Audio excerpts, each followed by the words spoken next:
Dante, the medieval poet. Dante.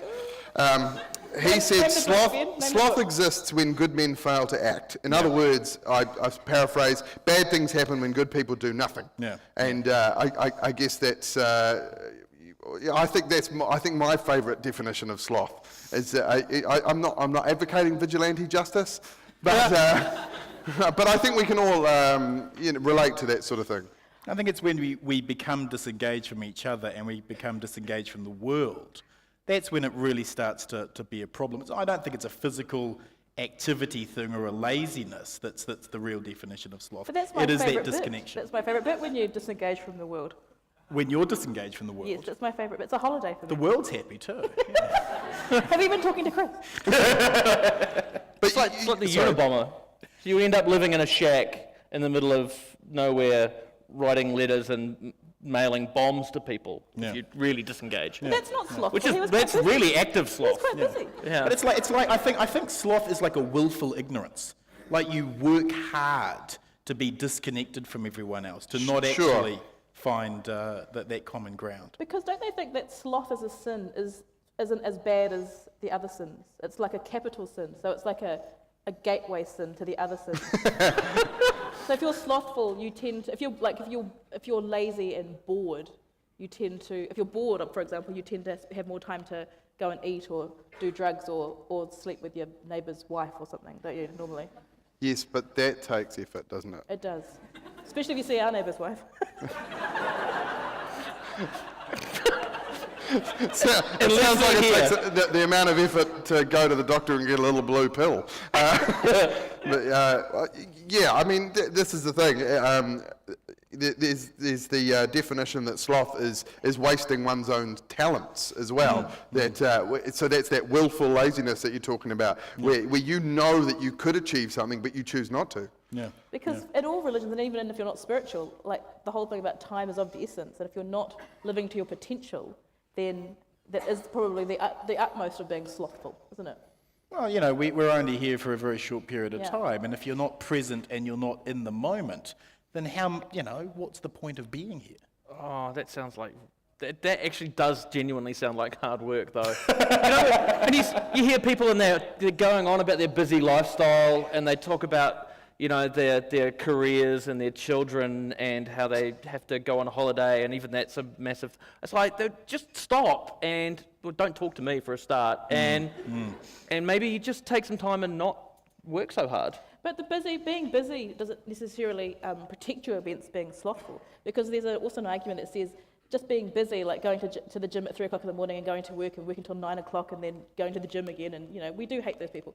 But it's also that idea of asking yourself, what have you actually contributed being an ad exec in the world? Because you haven't spiritually or morally changed anything. So that's a form of slothfulness. I don't know, I think the guy who invented spray and walk away is a genius. I think he's contributed a lot to our society, so well done, whoever that was. A slightly racist ad as well, which is always But fun. if spray and walk away, if you're spraying the leaves, that will affect the sloths, that will kill them. That's not good. The sloths in Auckland. Yeah. Well, yeah, I mean, we can't get onto that. That was something I was hoping we'd talk about tonight. Was the lazy drug? Was the slothful drug? Is that in today's society? I guess marijuana of all the illegal drugs is the most sort of socially acceptable and the one closest to being legalised or decriminalised or whatever. And it is the one that in New Zealand we smoke a lot of marijuana. We don't take a lot of upper drugs. We don't need to be up for days on end. There's nothing to do with Auckland. Yeah, exactly. Yeah. That's right. Why would you want to be up for 24 hours in Auckland? Really? Yeah, if you're in New York or London, it kind of makes sense. But Auckland? Yeah. Here it's 4 in the morning. Casino. Yeah. Here we go. Wow, the city that never wakes. The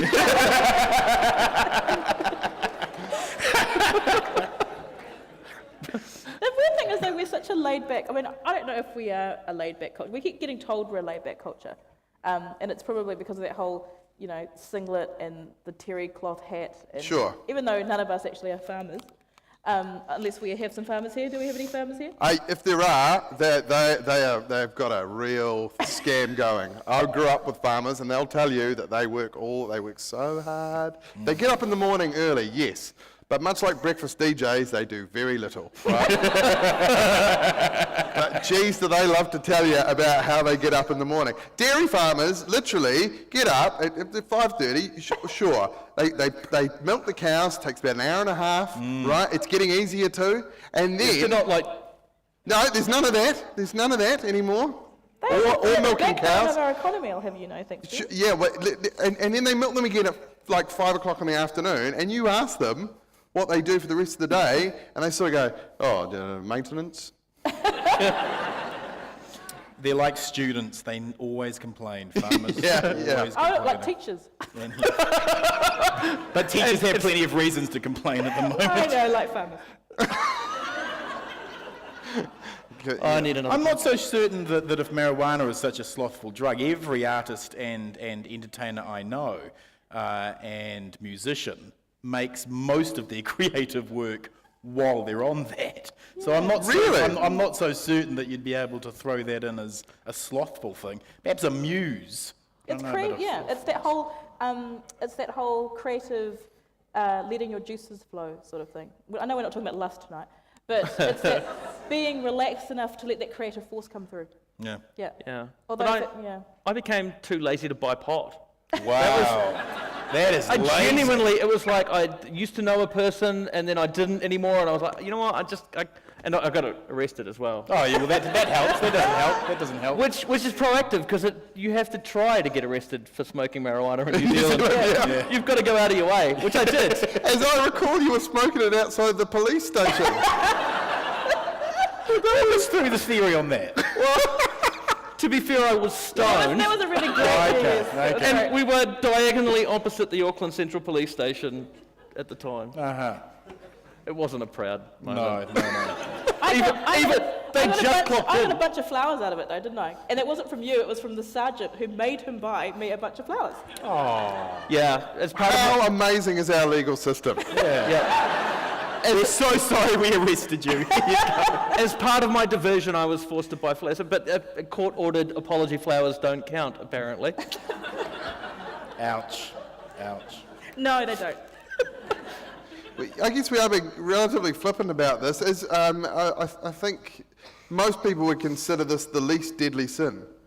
I you would think? disagree. You would disagree a bit with that? I would disagree for the previous reasons. I think that it's that disconnection from the world, that lack of intellectual curiosity, which deprives us as a society of advancing. If everyone's disconnected, they're in their own little Sure. bubble world, that's where I think the real dangers come, when we're not awake and aware of what's going on. Right, and so you're somebody, Bomber, who's particularly up with current events and very active politically and things like that. Is that what you're saying? When I go around the country and I meet people that say I get my news from 7 Days, and I go, well, Terrified. you need to read a book. Look at the last election. 800,000 enrolled voters didn't bother. They just went, you know what, screw it. And I think that we're living with the results of that now. That's the pot though, probably. Yeah. They not go vote. Yeah, but could that not be an active thing as well? Is that not an active protest against what they believe is An active protest would be making an informal vote or going in and writing on your... Yeah. Screw you, liars. anarchy, man? Yeah. I agree though, because like one of my favourite authors is, he's dead now, Christopher Hitchens, and he, to the end, even with his terrible cancer and he was bedridden and he couldn't speak, but his mind, he was still original and fresh to the end. And then, as I say, if you contrast it to people who are always busy and always doing stuff, and they don't actually ever give anything. And that may be the way it is. Not all of us can be Christopher Hitchens, obviously. I wonder if the extreme of the slothful thing is that whole, I was just following orders, like the disengagement. Sure. That kind of that defence where you say I was told to do it and I had no choice. Then you've disengaged, and that's sloth. And I think we see slothful thinking in New Zealand manifest itself so much in our current affairs and in our news media. the meme at the moment with child poverty is, well, it's the parents' fault. Well, it's the parents' fault for not feeding their children. And I think that most New Zealanders who say that have no idea how the benefits were actually put together in the first place. In New Zealand, the history of the benefit here is back in the 1990s, Ruth Richardson, the mother of all budgets, they worked out what the weekly amount that you needed to nutritionally have as an adult, and they set it just beneath that. And they did that on the idea a hungry beneficiary will go out and find a job. Now, we've lived with that process. Their benefit hasn't gone up for the last 20 years since there's cuts. But that part of the dialogue isn't even discussed. If you tune into ZB, you tune into Radio Live, it's all these bloody parents, they're not. And I think, they're not feeding their kids. And there's no evaluation of, well, how did that come about? And I think that's an example of slothful thinking. And we get that a lot in this country. I would agree with you, but from a completely different political standpoint. And where I see the slothfulness in that situation, from my point of view, is the jumping on the bandwagon on Twitter and on Facebook, where people go, oh, kids are starving in South Auckland. Oh, we must. It's very middle class as well to do that. We must send the money. We must raise some funds and stuff. And the intention is good, but no one actually stops and thinks, okay, well, what else is behind this story? So I agree with you, but from a different angle. I think the slothfulness is from not questioning more what we see. We agree with everything that we see because everything's so emotional, That anytime you have a news story, it's not that you just report the news story. You have to bring in some mother or father, and then they somehow have a pet dog that's nearly run over, and it's got to do with it, and everybody's got to cry and stuff, and that's our news. So what we're saying is, give a child a lunch, he'll eat for one day, teach their parents to give them lunch, and they'll eat 5 days a week, and maybe swap them for like little skateboards that I don't know what kids do. Yeah, but I agree. There's maybe a slothfulness in thinking and questioning. I think, knowing the panellists as I do, I think we have the full political spectrum here, and I guess what Bomber's saying is, and the underlying thing is, if Ruth Richardson really did set the level of nutrition just below to motivate people to go out and get a job, that is the right wing idea that people are on benefits because they're lazy, not because of circumstance. I think it...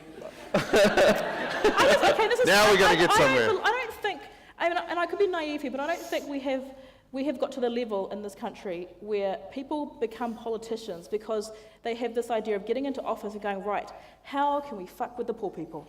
I don't think we have that. I don't. I disagree. I would disagree. I can't believe that Ruth Richardson, who was a very intelligent woman, would go, you know what, let's figure out the least amount that we can give somebody on a beneficiary. I just don't believe that at all. I don't think she says that, but I think she was saying that implication, though, that there is a conspiracy. No. I think is that if people are comfortable, then they won't be motivated. Then that will breed sloth. I think that's... Like a handout, instead of a handout, a hand up. That idea that people hate here. So to actually say that we believe in a hand up rather than a handout is, especially in New Zealand, is quite a shocking thing to say. Isn't it? Do you agree? I think that we, as a country, there are a couple of things that we love to do as a cultural tradition. Beneficiary bashing is one of the most favourite pastimes. It's up there with alcoholism, rugby and domestic violence. It's things that we seem to love to do in this country. A fan of two of those.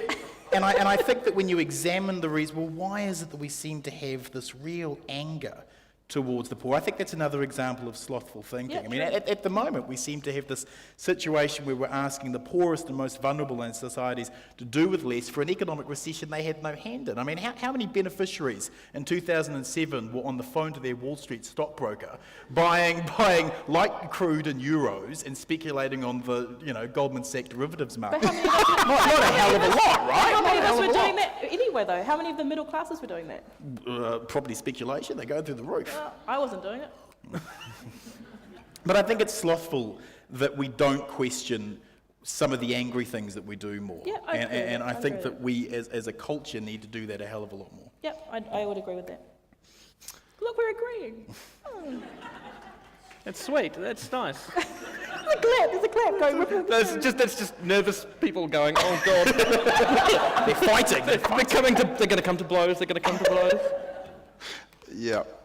Talking to middle class, that was the most middle class argument I've ever seen in my entire life. So do you think sloth is almost, Irene, I think this is something you agree with. Do you think sloth is almost an antidote for these sort of extended lives where we're stretched too thin over a barrel? Do you think sloth can be a great thing? I think it should be more celebrated, and in that sense of not so much the lazy side of it, but more that idea of taking time to stop all the madness and just sit like a bump on a log and think about stuff. And maybe not even think, maybe just like look at your dog. Because you look at dogs don't do anything, and they look like they have a great life, don't they? I don't know what we're talking about dogs. Do you think at the end of this we're supposed to say whether or not we like sloths? Is it we round it up and go, let's have a vote and vote it off the island? Yeah, let's work this out now on stage. I was sent a brief, but I'll be honest, I didn't read it. That's why you got the gig. That's why you got the It was gig. a test, eh? It's a total test.